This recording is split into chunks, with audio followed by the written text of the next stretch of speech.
The pirates! In the darkness, a device starts blaring light and sound in the most obnoxious way imaginable. Moans, groans, and mumbled curses in no less than 7 different languages sound out before a hand grabs onto it and turns it on. What? Jean-Luc demands into the communicator. Code menace. I repeat. Code menace. Everyone needs to be ready for war, Jingay says at maximum volume, and the message ends. Oh, shit! He exclaims, climbing over everyone in the bed with him and hitting the lights, which wakes up all his brides all the more. Girls! Get up! There's a call to action! His communicator goes off again, and he holds down a button to put it on speaker as he dresses quickly. Commander Martin here. You're up. Good. We need all hands on deck. 20 minutes ago, our main communication network went completely dark, and our hidden sensors report several large ships in the system. They're running as silently as they can and clearly angling for an attack, Miles says, and Jean-Luc bites down a curse. Got my boots and pants on, and the girls are still standing up. Do you need anything beyond us getting to the rendezvous point 10 minutes ago? Negative. Put a motor on it, Miles orders, and the line goes dead. All right, girls, you heard the man. We need to be at the rendezvous point yesterday, Jean-Luc barks out as he grabs a hoodie and slips it on, followed by his weapons and holsters. It takes him a half hour to get to the rendezvous point with his wives, every second feeling like a personal failure. They rush into the former Sky Raiders fortress. A lot of pressure washers, bleach, and some repairs later, and it had proven an excellent central location for a main war council. One of the main entertainment areas had been repurposed as a huge seating hall for the entire crew to hear. It doesn't take long for the hall to fill up. Jean-Luc sits with the rest of the men. Tactically, they're a single small unit attached to the rest. With 2 heavy gunners in Jake and Victor, 3 melee experts with Lou, Ryu, and Marcus. A medic in Beck. Sai has apparently been practicing his hacking skills. Franklin is a game changer, Miles is a sharpshooter and quick draw, and Jean-Luc brings in the boom. Between the 10 of them, most everything could be locked down if it wasn't blown completely to shit by the time they were half done. The Aurigus slavers have come to Vucha, Captain Lilpaw begins with cameras on her. This group has been known to attack less defended frontier worlds and drag away the populations in chains. They also have a reputation of slaughtering those that prove to be too rebellious and selling the corpses to Floric ships for food. What are the forces arrayed against us? Do we have any intel beyond an ID of the attackers? Miles asks, and Agenda nods before pressing a button on her podium. Above her, a holographic display of the Vucha system opens up above them and highlights no less than 5 ships positioning themselves over the world. There are 5 capital-class ships, each one capable of housing many thousands of troops and carrying away tens, if not hundreds of thousands of slaves in their holds. They have bombardment-class lasers and plasma batteries.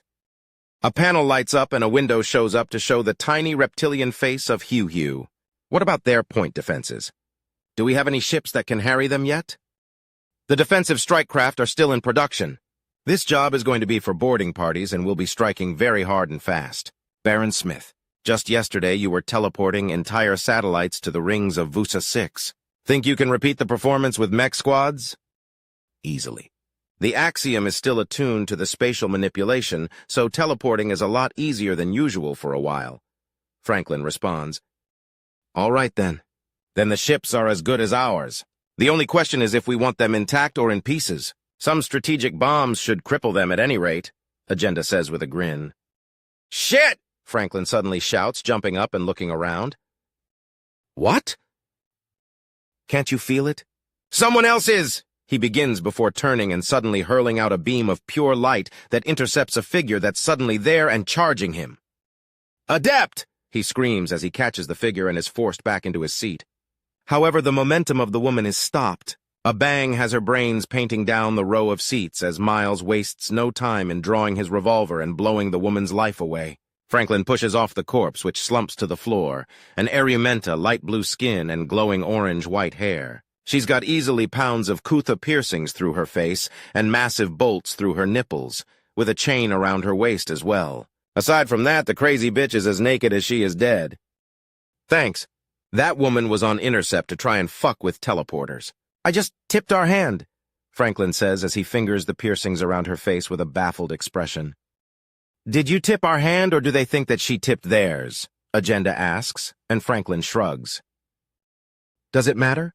They know we know something now, Miles asks as he reloads the spent shot calmly. We need to move, Franklin. Do you think they can be teleported into?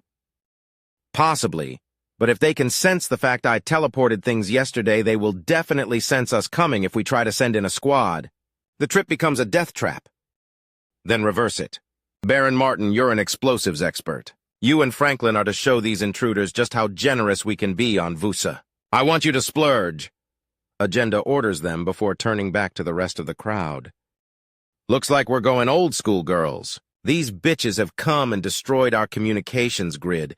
Their ships are payment of the materiel, and their lives are for the inconvenience. She announces, and there's a slight cheer. Gentlemen, you're to stick together and provide all the support needed in case there are further adepts. That's a good call there, Captain. The chain has a tally mark, either people she killed or her number, meaning that someone with dozens of deaths to her name died like a chump, or there are dozens coming. Franklin remarks as he holds up the Kutha chain he already plundered from the corpse of the adept. Toss it! Agenda orders, and she quickly catches the chain that was sent flying in front of her. Someone's been doing their research on the Dark Cabal. A fangirl, maybe? Agenda mutters. Slave soldiers? Miles asks, and Agenda nods.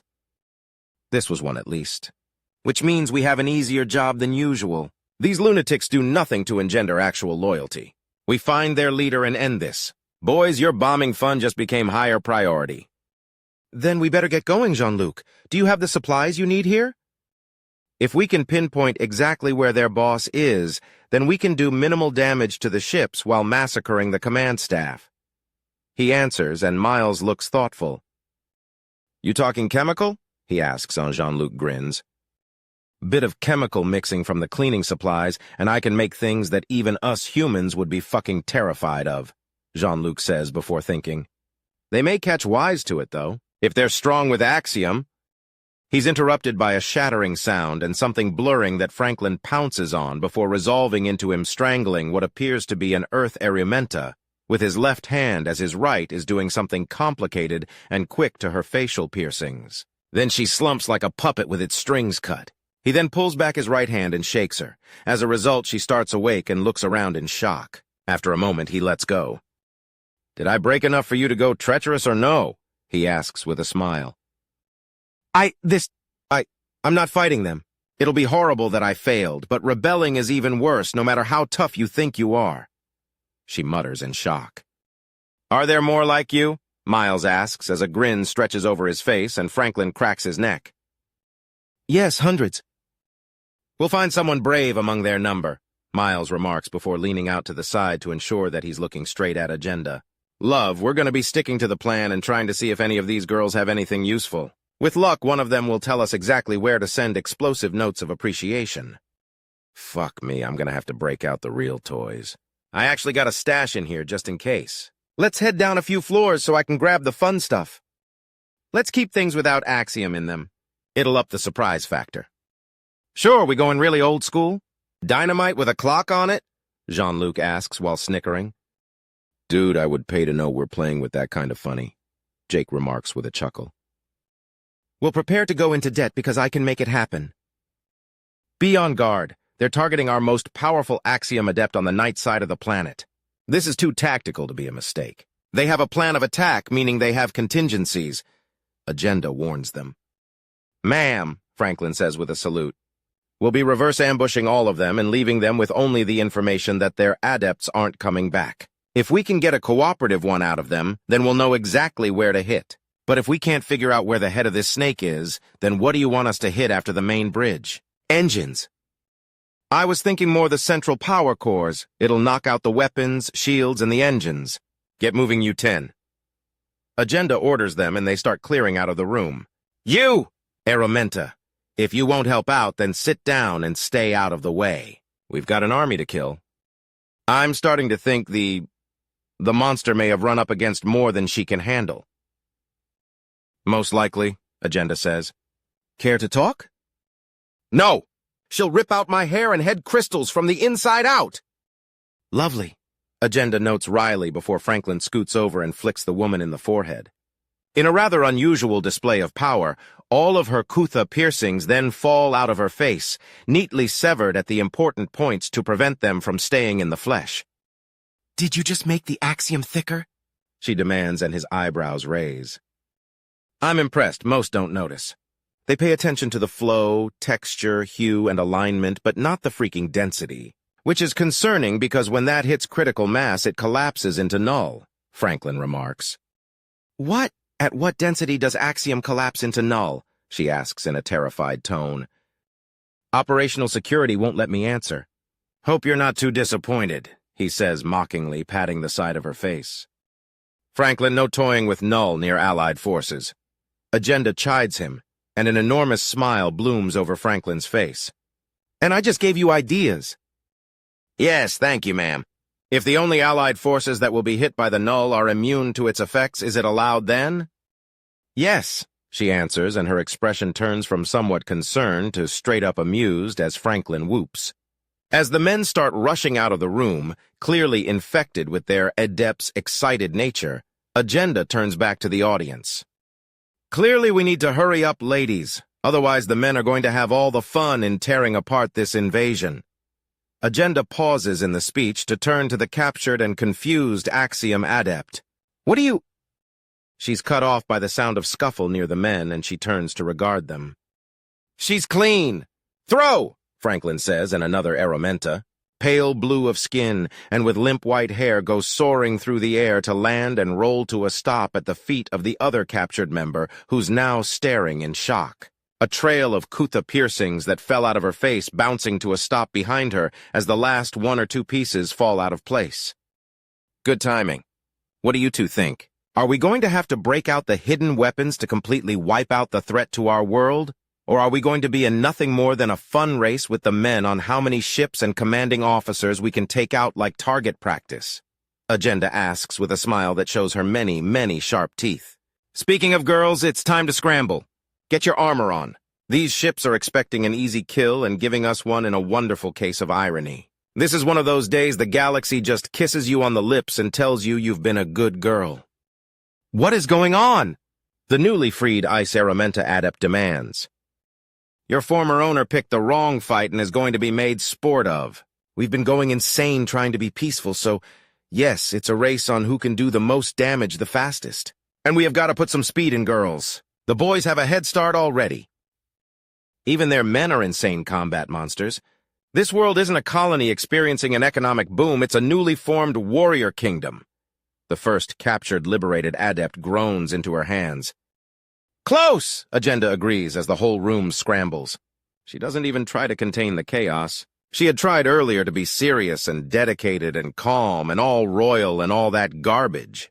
But no. She was just as excited as everyone else at the prospect of some action. If even the men who were notorious for always finding ways to keep busy were getting this restless, then her crew must have been on the cusp of mutiny for the sake of entertainment. This is going to be fun. The pirates. Jean-Luc, move to the right, Franklin says as he steps forward, and Jean-Luc quickly does.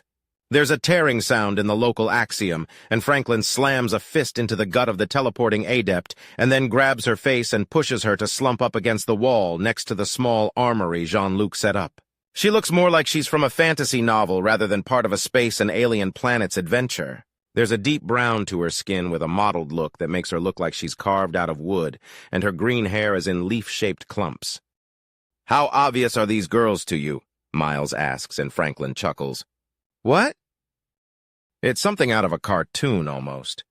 It's like one of those falling bits with the high-pitched whistle, but backwards mostly. It slowly gets louder, more and more obvious as it arrives, and then a crashing sound as they emerge. I get about 5 seconds warning, Franklin says before pausing. Sounds the wrong word, though, but I'm sort of processing axiom with all my senses, and the teleporting is twigging to sound more than anything. I can see it, and the smell is indescribable. Go figure. Jake remarks even as Jean-Luc grabs out numerous components and starts putting things together. What do you think, guys? 5 or 10 seconds? 10. I'd rather they be disarmed than go off in our faces if we get jumped at the wrong time, Miles says. Speaking of, I think we'll need to seriously start mucking around what we're sending. Bombs once or twice will eventually be countered, even if we send in some war crimes. We need more than that. Frankie, buddy, think you can open up a solid portal? Bombs are fun, impact grenades are even more so, and a hail of bullets are even better. Beck asks, and Franklin considers. He thinks before his arm snaps out and grabs someone slipping into reality around the face, dissolving the kutha piercings that control them and throwing them to the other wall and away. Another Arumenta with glowing hair that could not look more confused or dazed if she had been hit in the face with a halibut. I think that's doable. These girls are coming at us in all sorts of different ways. Last girl was slow and gentle to sneak up, and the one before was rushing in. Between all of them, it's giving me a very easy passage to the ships above. That explains why some of these girls are getting the gentle treatment and others are getting straight-up assaulted, Jake states, and Franklin shrugs. Some of them come in charging attacks, and those are the ones I want to disrupt as hard as possible. Speaking of, Victor, Jake, stand here and be ready to punch at shoulder height between you, Franklin says before gesturing positions for them both. Now!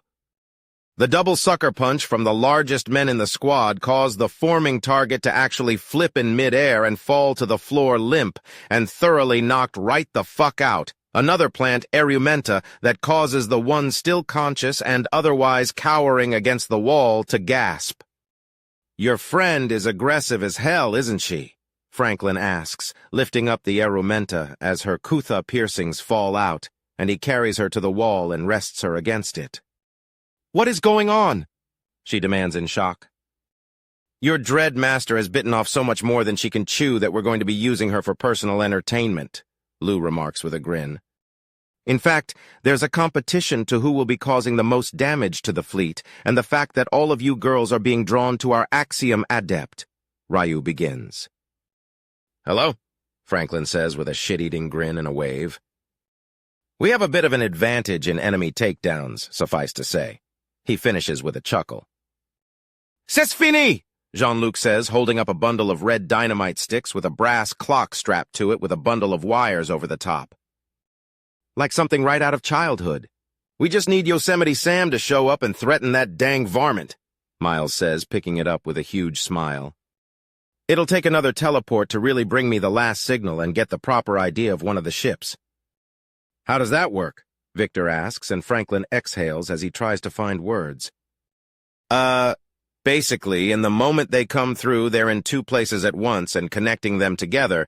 This lets me look through and get a bit of a map as I get a better and better look, Franklin says before lashing out with his right hand and grabbing someone around the face and holding them in place as the piercings fall away, even as they emerge from wherever they were before. Here we go. Thank you, miss. Step to the side and we'll be killing the bitches that took you from your home. What the what? Who, what, how? The confused as hell Arumenta asks before being gently pushed away by Sai, who offers a comforting smile. This one looks different with sea-green skin and hair that seems to be endlessly flowing with water that doesn't actually make anything wet. You'll figure it out. Just relax. Miles remarks even as Franklin starts pulling at something in the air, and it starts to waver and wave around his hands as if he had somehow grabbed thermal distortion and was coiling it into a disc that he then hooks his hands into the middle of and pulls apart into a circle with glowing edges that leads elsewhere. Behold, the central power core of one of the ships, Franklin proclaims before leaning over and looking at the large, ominously glowing device with warnings that it needs delicate treatment. I think it's missing some decorations. What do you think, Baron Martin? I have just the thing to make it fabulous. Trust me, I'm French, Jean-Luc jokes as he reaches through the hole in midair and puts the bomb down before turning it on. He pulls back and Franklin causes the window to collapse and shatter as if it never was. Think they'll appreciate his delicate touch? Victor asks with barely contained laughter. Oh, who can tell with the minds of women? Jean-Luc remarks with a wave of his hand, and there are some chuckles all around. A good point, Franklin says before moving to the side and sweeping his arm out to hook it around a woman's neck as she teleports in, and her kutha piercings just fall out. What do you think? What? What? What? She demands in utter shock. Bright blue skin and glowing hair with a look on her face that could not be more confused. Sound like an endorsement to me. Join the rest of the girls, lady! Miles jokes before giving the woman a serious look and gesturing to the slowly growing crowd of freed Aromenta. We need to hit them again. Franklin, can you single out who the leaders might be? I'd like to give them some Russian courtesy, Victor asks, and Franklin thinks. I'll need another... Hold on a moment, Franklin says before rushing towards Victor and jumping to drop-kick someone forming out of nowhere into his arms, and he puts the enslaved adept into a bear hug as Franklin rises back up and boops her in the nose. Victor shifts his grip and gets her walking towards the other Aromenta. What just happened? She asks her sisters, who look baffled. All right, I got a good ping. A trinity of higher-end Axiom users that didn't seem to have the piercings. You'll need to give me a second to scan. If they're more slaves, I'll tell you. Merely open the portal and I will grant you the time you desire, Victor says, and he unslings his rifle. The large weapon could easily clear a room no matter who or what is in it, and it still looks small on the large man. All right, you asked for it, Franklin says, gathering up the flowing energies again, and then instead of forming a disc, he tosses it up and down simultaneously, and he pulls it apart like a pair of curtains from the opposite side. The three masters of the Aurigus start and stare as reality parts in front of them with the Axiom dancing like a set of curtains. They prepare to attack when a man steps through a hole in reality, a tret bulging with muscle and a jaw so chiseled that they go weak in the knees. He has what looks like a weapon, but it's clearly deactivated without a lick of Axiom in it, or him, smart man, must have surrendered fully. There's an enormous amount of their Aromenta Axiom users on the other side, so this must simply be the first of the spoils. They can scarcely keep from drooling at the sight of him. Privyetstvuyu vas. I am Victor by name and by nature. He introduces himself in a foreign tongue that drives his voice into a deep rumble that sends a thrill of naughty thoughts through their heads. Anything else to say? One of them asks. His voice alone is pleasure. Even after they have their fun with him, he's going to sell ludicrously high. Prashai! Victor responds, and he opens up on full automatic and sweeps all three of them. The hell did you even say? Beck asks, as Victor steps backwards through the portal and Franklin lets it close. First was a formal greeting, then was a way of saying both goodbye and forgive me. It is said only if you think you will never see the other again. Appropriate, Miles remarks. Franklin, what happened? That worked far too well. They should have done something. They're kind of giving us camouflage. Franklin begins before he steps back and holds his hand out. Another Aromenta runs into it, and her piercings fall out and rain onto the floor. He then guides her to be with the others in their confusion. She's another fire type, bright blue skin and glowing, burning hair. Was that an example? The presence of the piercings and the Aromenta together make the area feel like some place under their control when they get here. That's why most of them aren't expecting a fight, and why when I open portals they don't expect one from us. They can sense this as the highest Axiom concentration, so their plans are working against them in a big way. Yay, actually. Pile onto the biggest concentration of Axiom and drag it off-world to be pierced or killed, the latest Aromenta says, and Franklin turns to her with a grin. We finally find a brave one? Finally nothing. We've been at this for a half-hour tops, Miles remarks before pulling out his communicator. Which reminds me. Ma'am, if you're willing to give us information on what's where on the ships of the slavers, then we can tear them apart before they even know what's hit them. That, and we get to win our little contest, no question, Marcus says, as Miles is somewhat occupied with a quick but whispered conversation. His tone is incredibly smug, though. Contest? The freed slave asks in shock. We're racing our wives on who can do the most damage to the invading fleet, Miles says as he hangs up.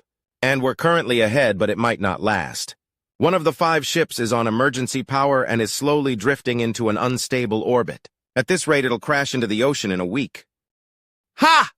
Jean-Luc cheers and gets a high five, even as Franklin palms the face of another incoming adept, and she just staggers to a stop and stares at the madness she's suddenly in, the sudden loss of her controlling piercings taking all the momentum out of her sails. What is going on? Progress, ma'am, progress. Stand with the others, please, Miles says, gesturing to the growing crowd nearby.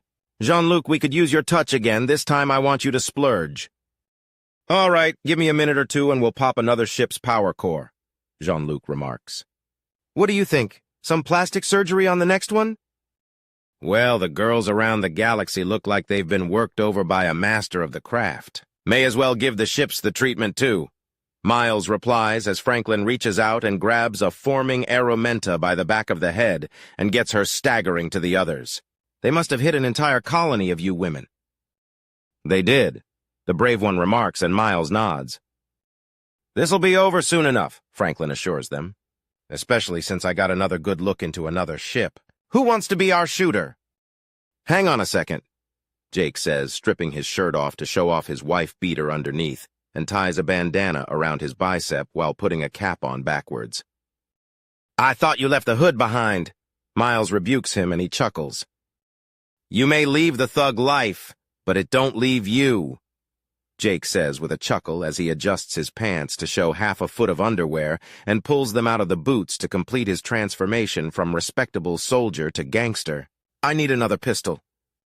He's handed Miles's sidearm and tucks it into his pants to the man's visible disgust. Oh, relax, you know I'm clean. It's the principle of the thing, Miles responds. You ready? Franklin asks as he catches the face of another Aromenta who freezes totally as her piercings fall away. At his gesture, she tiptoes away and out of the group. Hit me, bro, Jake says with a huge grin. I need gold foil for my teeth or something. Should have thought of that before now, Franklin says as he causes reality to waver and then parts it like a curtain. Jake swaggers through to see a woman, almost human-looking, turn to regard him. Well, well, well, this is our first major spoil? All dressed up for me? She purrs. Sup, biatch? You're the one running around the hood trying to slap brothers in chains? Jake asks, and there's a repressed groan from the team's side of the portal. What? I asked if y'all be the pimpette trying to slap me and my brothers in chains? Jake clarifies and grins when he hears the sound of someone face-palming. First prize is just plain, she begins to say when Jake pulls out his pistols and unloads them into her. That's one did biatch, Jake says before sauntering back through the portal. All right, give me back my gun, you cretin, Miles orders and is handed the pistol back. It's reloaded and the magazine is examined. What, you've got no problem with Victor doing the stone-cold Russian routine, but thug life is off limits? Jake asks, as he properly holsters his gun back alongside his boot and adjusts his pants and underwear into a proper position. There's a certain level of dignity I'd like us to have. Miles returns as Jake slips his shirt back on and shifts the cap to a forward-facing position. Jake just looks around at them, at the growing horde of freed Aromenta wearing nothing but the chains around their waists, and then back to Miles. Don't say it, Miles says, and Jake closes his mouth into a grin rather than voicing a protest.